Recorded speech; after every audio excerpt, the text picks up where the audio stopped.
Okay, so I'm starting off this look by priming my eyes. This one is the Stay Don't Stray primer from Benefit, and I am applying the shade Medium Deep.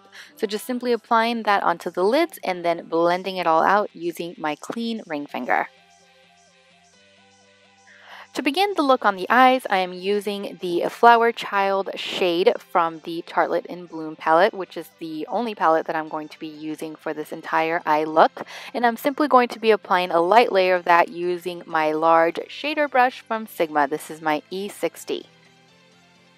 Next from the palette is going to be the shade Sweetheart, and I'm grabbing it using my Sigma E40 tapered blending brush and simply applying that onto the crease using circular and windshield wiping motions, just back and forth buffing that color in. Moving on to the next shade, this one is Rebel from the palette. I'm grabbing it with my blending brush from Sigma, this one is the E25, and tilting my head to actually get a kind of a rounded edge along the eye socket. So I'm just applying it onto the mobile lid area, but only the crease around the mobile lid area. I usually like to wing out my shadows a little bit, but for this particular look, I wanted it to be a little bit more rounded around the edges. And then going back with my Sigma E40 but without adding any additional product, and simply doing this in order to get rid of any sharp edges that may have been left. Next, I'm grabbing the color Leader from the palette using the same brush that I used in the previous step, so the E25 blending, and I'm tilting my head once again to make sure that I continue that roundness on the outer portion of my eye. And the way that I'm applying this is by simply patting it onto the lid.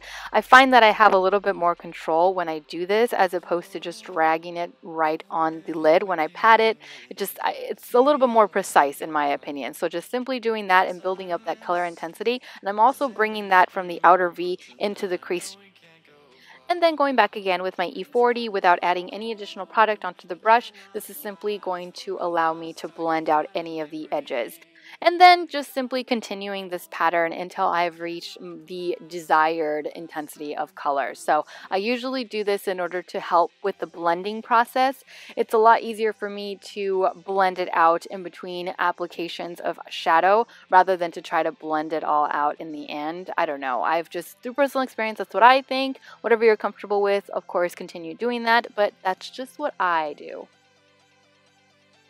After spraying my brush with some MAC Fix Plus, I went ahead and I grabbed the shade Funny Girl from the palette and started to pat that along the inner 2/3 of my mobile lid area. So I'm leaving the outer third completely untouched because I don't want to cover up any of that shadow. And of course, I'm stopping right before the crease because I don't want to cover up any of that as well. And then going back with my blending brush in order to run that along where the lid color and all the other colors meet so that there isn't a harsh line in between. Using my Maybelline Eye Studio gel liner in Blackest Black and the tiniest winged liner brush that I own, this is the E06 from Sigma, I'm going to be applying a pretty nice wing, not too intense, not too thick, not too elongated, but just, you know, your average wing. And for lashes today, I'm keeping it light and simple with some Ardell Demis. For brows today, in order to define them and fill them in, I am using my L'Oreal Brow Stylist Definer. And I'm currently using the shade Brunette, but I don't know. I think this might be a little bit too light brown for my liking. So I think next I'll be purchasing the dark brunette and see if I like that one a little bit better. However, like I said before, this is a total dupe for the Anastasia Brow Wiz, so if you love that one, then you definitely want to look at this one. Although the shade variety on this one isn't the best, it's still a good dupe. And then setting my brow hairs in place using my Cella Eyebrow Defining Gel. To color correct my dark circles today, I'm going to be using my Becca Under Eye Brightening Corrector and applying that onto the entire under eye area using my Precision Angled brush from Sigma. This is the P84. Of course, not everybody needs color correcting, so if you're fortunate enough to skip this step, go ahead and do so. For foundation today, I decided to go with my MAC Studio Fix Fluid, and I am currently in the shade NC40. So simply applying this with my finger onto different sections of my face and then just working that product in using my damp beauty blender. For concealer today, I am using my MAC Pro Longwear Concealer, and I am currently using the shade NC35. So simply applying that with my ring finger onto the entire lower eye area before going in with my beauty blender and blending it all out.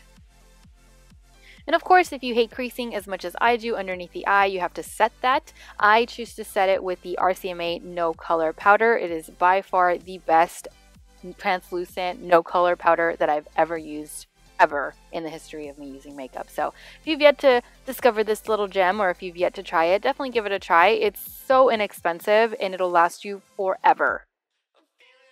For lips, I'm going to start off by using my Stila Water Plumping Primer. I usually like to prime my lips whenever I'm going to be wearing any kind of a dry formula on them, because I feel like this definitely makes a difference and it doesn't allow my lips to feel like they're just going to crack throughout the day.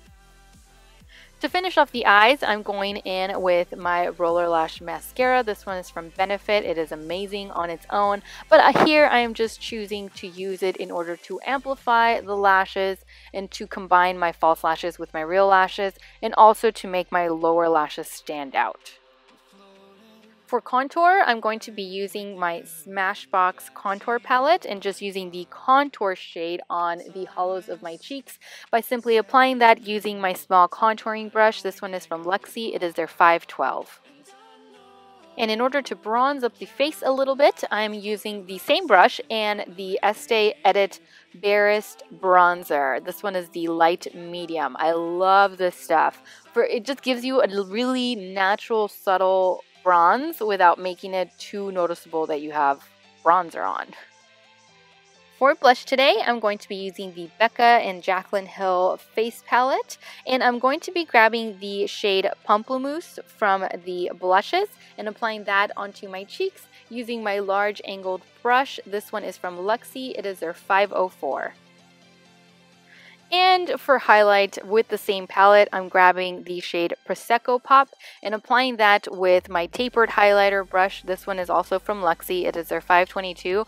And I'm simply going to somewhat bathe in this. I really wanted that glow today. I really wanted to have this really nice glow that you can see from really far away. I don't know, I was really feeling it, and so I just went with it. So I'm applying this onto the entire cheek area, onto the tops of my cheeks, like the cheekbone area, the temple area, the bridge of my nose area, the cupid's bow area, and just continuing to apply it until I blind someone from across the street. To finish off the look, for the lips, I'm going in with the new Milani metallic lip creams. The first one that I'm applying is the Materialistic, and I'm applying that onto the entire lip area. And the second one that I'm going to be applying to the inner lip area, I guess you could say, is the Chromatic Addict. And then I'm simply going to be taking my finger and just blending the two out around the edges in order to kind of create this ombre, if you will, effect on the lips with these two metallic lip creams. And that completes it. Thank you all so much for watching. I truly hope that you enjoyed this video as much as I enjoyed making it for you. As always, take care, and I will see you next week.